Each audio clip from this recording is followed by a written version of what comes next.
With the release of Jade Thirlwall's Angel of My Dreams, I thought it would be fun to compare all of the Little Mix members' debut solo singles and see which one is the best.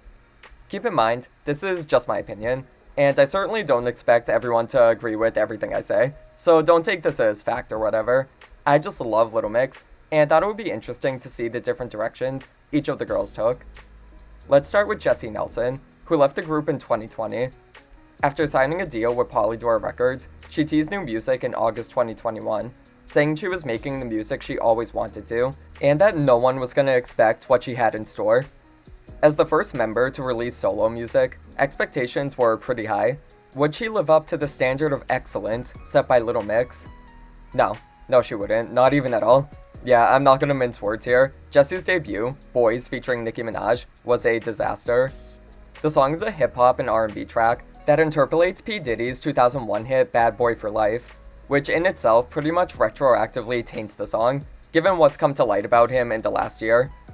But even putting that aside, Boys is still kind of a mess, mostly due to Jesy's performance. I'm usually not super critical of an artist's performance, as long as the song itself is good, but Jesy's delivery is borderline incomprehensible in Boys, specifically in the verses. She just doesn't fit a hip-hop and R&B track as well as she thinks she does. And I don't doubt that she loves 90s and early 2000s hip-hop and R&B, which the song is clearly an homage to, but she sounds so out of place on a track like this, and many people thought the same, as the song receives scathing reviews from fans and critics alike.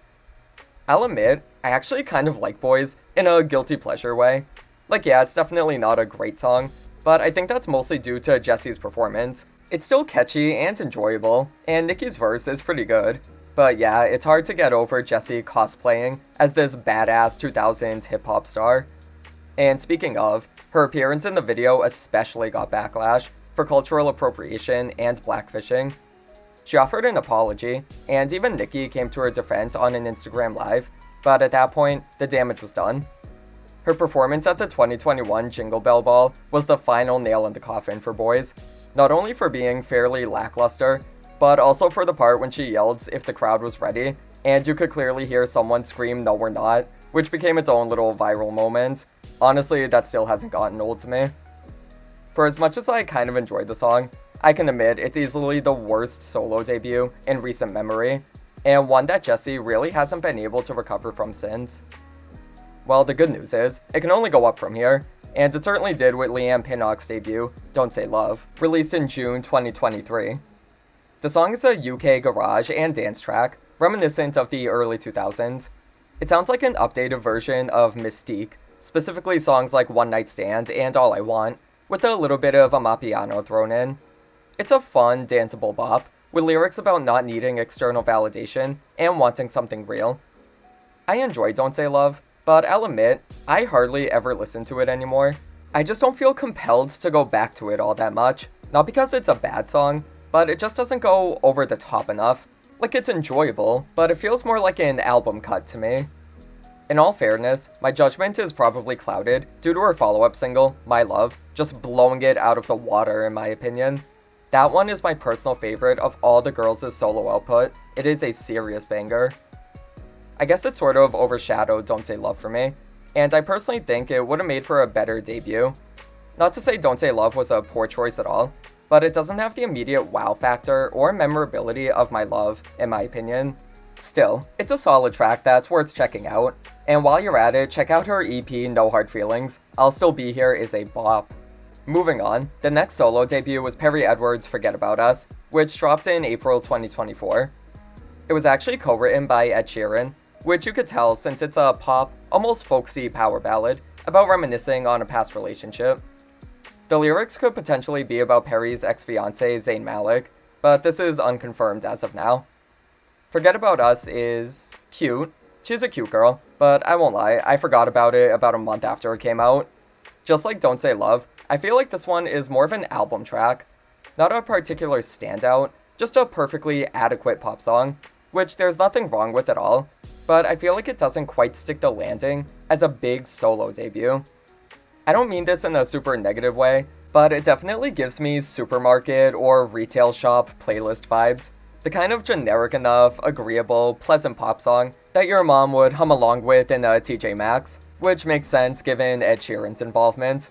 Okay, I'm really not trying to drag Forget About Us. There's nothing wrong with being a fairly basic, widely appealing pop track, but I would have liked a little more personality.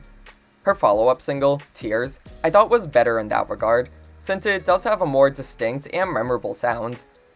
I don't know if anyone will even get this reference, but Forget About Us sounds like one of Fleury's more mid-tier ballads, like Garden or Streetlights.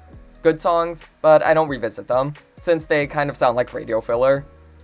I won't lie, even though it's technically worse, I'd rather listen to Boys than Forget About Us, since at least that song is enjoyable in an ironic way. Forget About Us just doesn't do much for me. Not even remotely a bad song, but nothing that stands out either. On the complete opposite end of the spectrum, Jade Thirlwall's debut, Angel of My Dreams, is anything but basic. It's difficult to describe what genre the song even is, as it feels more like a couple of songs smashed into one, with an ethereal, Mariah Carey-esque chorus, juxtaposed with fast-paced electronic verses, evocative of Charli XCX. The lyrics discuss her complicated relationship with the music industry, even having a line that says, "Selling my soul to a psycho," obviously alluding to Little Mix's former label, Psycho. The track also interpolates the 1967 Sandy Shaw song, Puppet on the String, once again making a connection to the music industry. It's a wild 3 minutes, and while it doesn't sound like it would work, it actually comes together really nicely. When I first heard it, I didn't know what to make of it, but I knew that I wanted to hear it again. And even though it's only been out for a few days as of me writing this, it's really growing on me. I love how she did something so different and out of the box.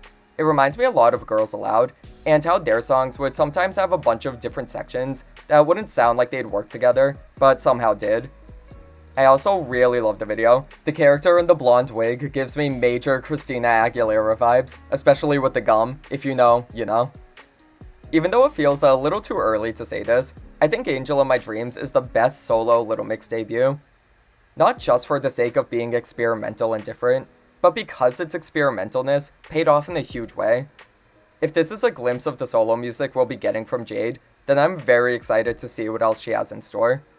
Overall, the Little Mix Girls' solo output has been appropriately mixed.